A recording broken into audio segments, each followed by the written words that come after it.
जय माता दी।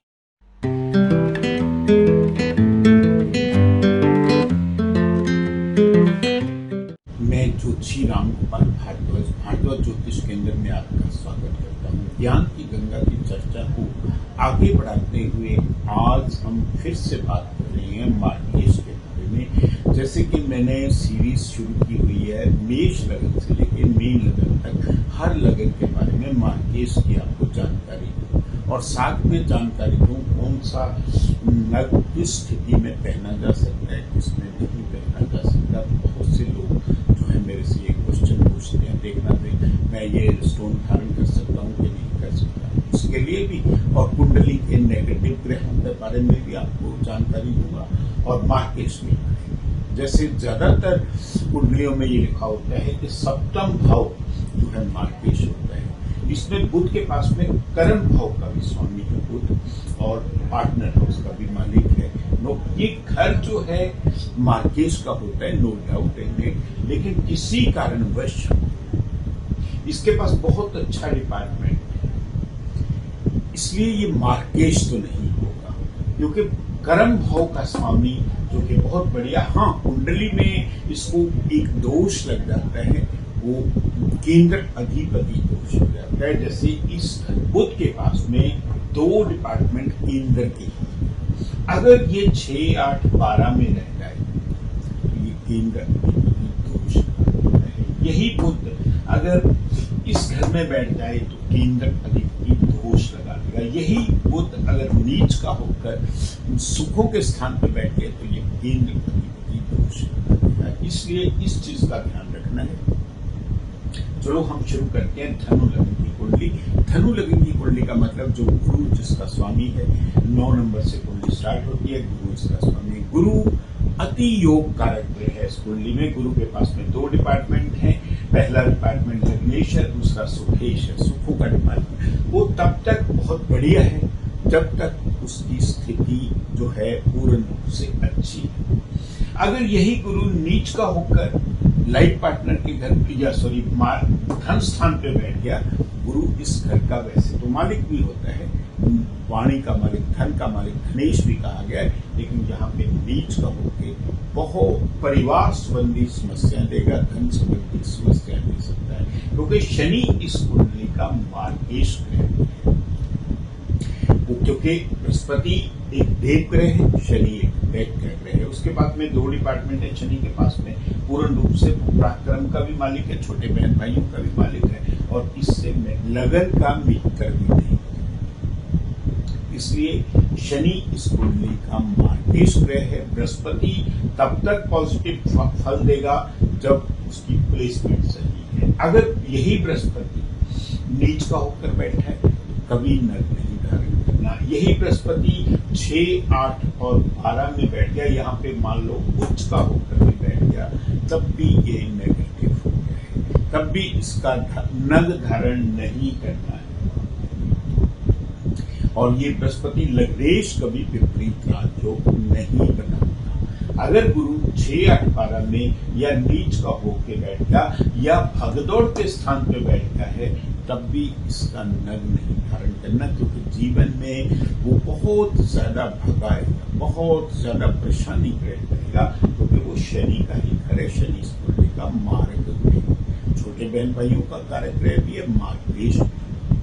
तो इस कुंडली में शनि मार्ग ग्रह है, जहां पे भी बैठेगा कुंडली में वो नेगेटिव, जब भी उसकी अंतरदशा, महादशा, सूक्ष्म दशा आएगी तो वो परिवार का भी मालिक है, धन का भी मालिक है, कुटुंब का भी मालिक है, वाणी का भी मालिक है और मार्गेश भी रहेगा। वो ये सब उसमें गुण है। वाणी में भी अगर यहीं पे स्वयं राशि में बैठा तो वाणी में कड़क भी होगा, स्ट्रॉन्ग भी होगा, पावरफुल भी होगा।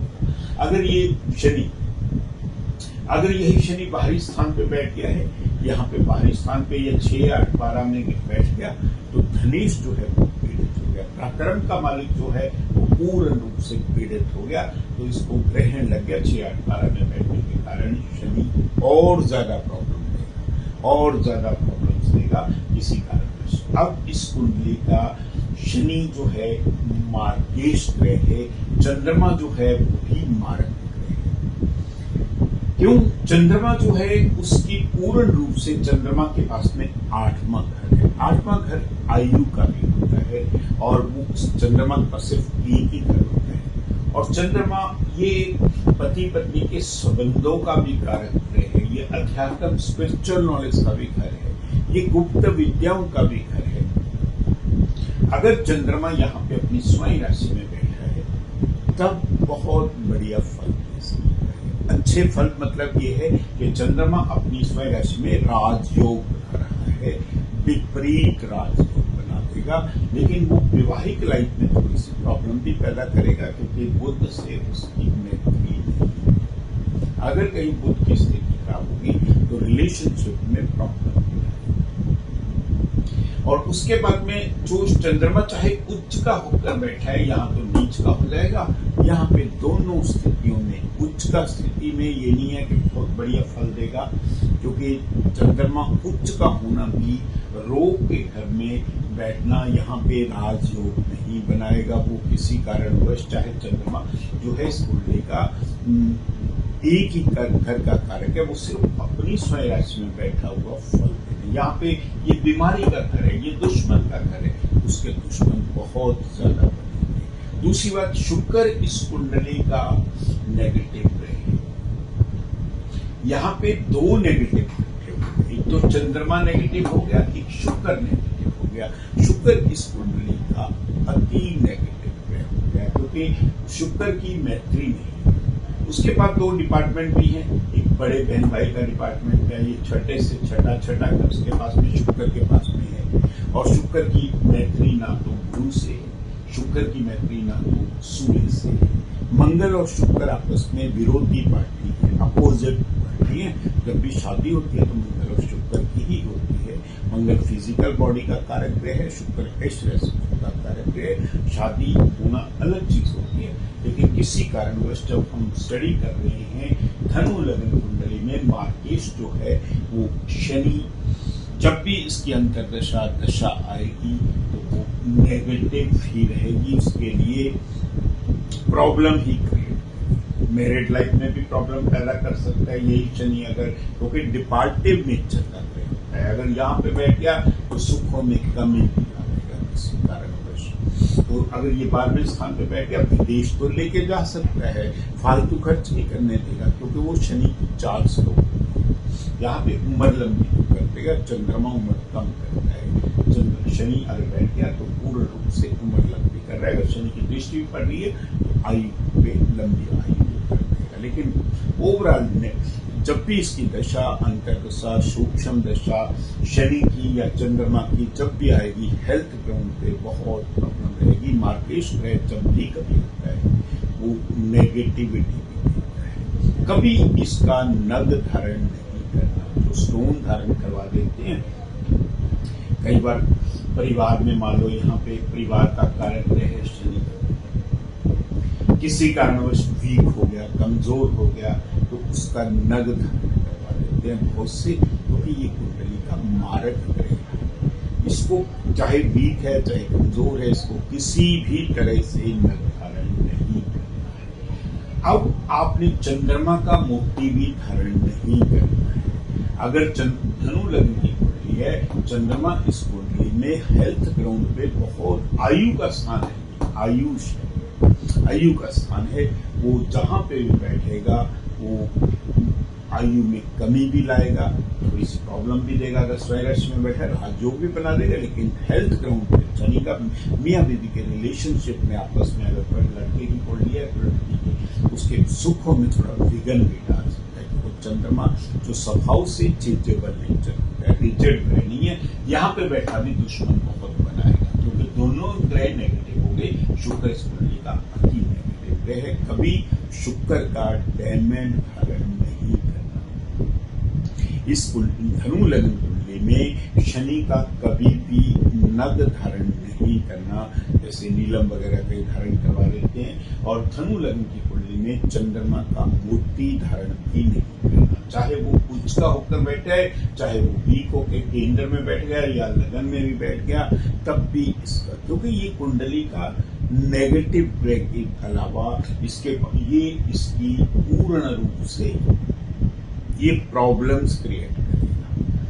8वां घर जो होता है आयु का होता है, हेल्थ ग्राउंड पे, रिलेशनशिप में, पर्सनल रिलेशनशिप में, ससुराल के संबंधों में अगर कहीं नीच का होकर बैठ गया तो बहुत ज्यादा कर, अगर उच्च का हो गया तब 2 नेगेटिव ग्रह यहाँ पे इकट्ठे हो गए, शुक्र के घर में बैठ गया तो वो पावरफुल हो जाता है। चंद्रमा भी नेगेटिव, शुक्र भी नहीं, इसका नल कभी भी, हाँ मंगल की स्थिति अगर बढ़िया है, मार्स के पास में 2 डिपार्टमेंट है, उसको देश का दोष नहीं लगता, बाहरी स्थान का मालिक भी है, लेकिन वो त्रिकोण का मालिक है, उसका नल अगर वो अच्छी जगह पे प्लेसमेंट है। हाँ मंगल नीच का हो गया, अगर यहाँ पे बैठ के नीच का हो जाता है तो कभी धारण नहीं करना चाहिए। हाँ मंगल विपरीत राजयोग भी बना सकता है, सिर्फ नीच की स्थिति में नहीं बनाएगा। यहाँ पे अगर बैठ गया, ये 12वें घर में बैठ गया है तो ये राजयोग बना देगा, विपरीत राजयोग। उसकी कंडीशन होती है लगन की स्थिति स्ट्रॉन्ग अच्छी होनी चाहिए। अगर लगन भी पीड़ित हो गया या लगन भी नीच का हो गया तो ये राजयोग नहीं बनेगा। और मंगल का नग धारण किया जा सकता है सब्जेक्ट टू कंडीशन, अगर उसकी प्लेसमेंट सही है। इसी तरह से सूर्य के पास में एक ही डिपार्टमेंट है, सूर्य सिर्फ नीच का 7 नंबर पे होता है। अगर ये 6, 8, 12 में बैठ भी गया, 6, 8 का मतलब छठे घर में, 8वें घर में और 12वें घर में बैठ भी गया है, इसका नग तब भी धारण नहीं किया। अगर नीच का हो जाता है तब भी धारण नहीं करना, बाकी कहीं पे भी बैठा हो सूर्य, इसका स्टोन धारण किया जा सकता है। अगर लगन में बैठा है या केंद्र में बैठा है बहुत बढ़िया है, यहाँ पे बैठा बहुत बढ़िया है, भाग्य बुद्धि के स्थान पे बैठना भी बहुत बढ़िया माना गया है। हाँ वीक है, कमजोर है किसी कारणवश, तो जैसे कि चंद्रमा की आपको, सूर्य की आपको पता है कि हर महीने अपनी स्थिति बदलता है, तो हाँ नीच का हो गया तब कभी भी इसका स्टोन धारण नहीं करना है। उम्मीद करता हूँ कि आप लोग इससे समझ गए होंगे। मेरी स्पीड थोड़ी सी स्लो चल रही है, जिसके कारण मेरी health is a major issue, जिसमें मैं कोशिश ये फिर भी करता हूँ कि आप लोगों को अपडेट करूँ। आप feeling better now, that is why I am. इसको